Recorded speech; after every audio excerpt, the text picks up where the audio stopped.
Hello guys, welcome back to another video. तो सबसे पहले प्रोग्राम को हम लोग पढ़ते हैं। क्या कह रहे हैं प्रोग्राम?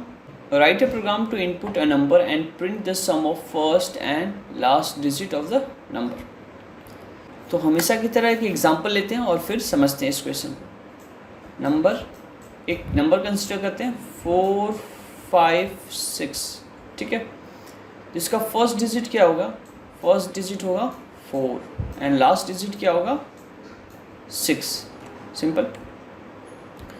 तो जैसा कि हम लोग पहले के प्रोग्राम में भी देख चुके हैं कि अगर हमें लास्ट डिजिट एक्सट्रैक्ट करना हो तो n मॉडुलस 10 करेंगे और लास्ट डिजिट हमें मिल जाएगा। प्रॉब्लम कहाँ है? फर्स्ट डिजिट में। क्या करो आप, जो भी नंबर है उसको आप डिवाइड करते रहो 10 से। 10 से डिवाइड करने पर क्या होता है? लास्ट डिजिट रिमूव हो जाता है। तो 10 से तब तक डिवाइड करते रहो जब तक कि वो सिंगल डिजिट में क्या हो जाए? कन्वर्ट हो जाए फ्रेंड्स, ठीक है। अगर वो सिंगल डिजिट में कन्वर्ट हो गया तो ये जो बचेगा वो क्या होगा? फर्स्ट डिजिट होगा, राइट। कई बार स्टूडेंट को ये थोड़ा सा डाउट होता है कि अगर सिंगल डिजिट हो, जैसे मान लो 7 है, तो इसमें फर्स्ट डिजिट कौन है, लास्ट डिजिट कौन है?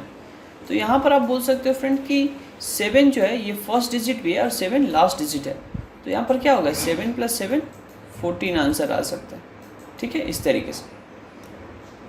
तो चलिए हम लोग आईडी ओपन करते हैं और इस चीज़ को कोड करते हैं और लिखते हैं हैश include studio.h,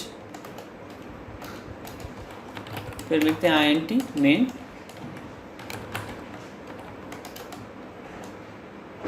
एक वेरिएबल बनाते हैं int n, जिसमें हम लोग क्या कर सकें? नंबर को स्टोर कर सकें। और यूज़र को मैसेज दे देते हैं कि एंटर द नंबर, राइट। और जो भी यूज़र नंबर एंटर करेगा उसको रीड कर लेते हैं and let's store in n में स्टोर कर देते हैं। That's it. अगर हमें लास्ट डिजिट निकालना हो तो लास्ट इक्वल टू लिख लेते हैं n मॉडुलस 10। इस तरीके से लास्ट डिजिट आ गया और लास्ट नाम का वेरिएबल बना लेते हैं इस तरीके से, राइट। अब यहाँ पर आप लूप चला दो while n is greater than 9। अगर 9 से बड़ा है मतलब डबल डिजिट का है, और जब तक डबल डिजिट का है तब तक क्या करते रहें? n = n / 10। तो जैसे ही इस लूप से वो बाहर आएगा n में क्या होगा? n में फर्स्ट डिजिट होगा। तो यहाँ सम क्या कर सकते हैं? सम = n जो कि अभी क्या कंटेन कर रहा है? First digit plus last digit, right. और सिंपली आप क्या कर सकते हो? प्रिंट कर सकते हो sum of first and last digit = %d, और यहाँ पर क्या पास कर सकते हो? सम, राइट। और लास्ट में लिख देते हैं रिटर्न 0। सम नाम का वेरिएबल यूज़ कर रहे हैं तो एक सम बना लेते हैं। अब यहाँ पर 1-2 एक्स्ट्रा वेरिएबल हम लोग लिए हैं, जैसे लास्ट, ठीक है। लास्ट तो थोड़ा ज़रूरी है लेकिन जैसे सम की ज़रूरत नहीं है, हम डायरेक्टली यहाँ सम कर सकते थे, लेकिन उससे कोई ज़्यादा फ़र्क नहीं पड़ता।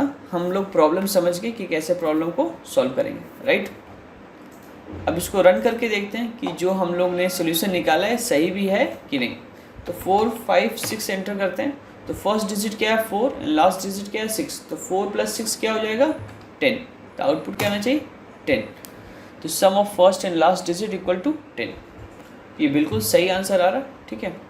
तो इस तरीके से हम ये प्रॉब्लम को सॉल्व कर सकते हैं।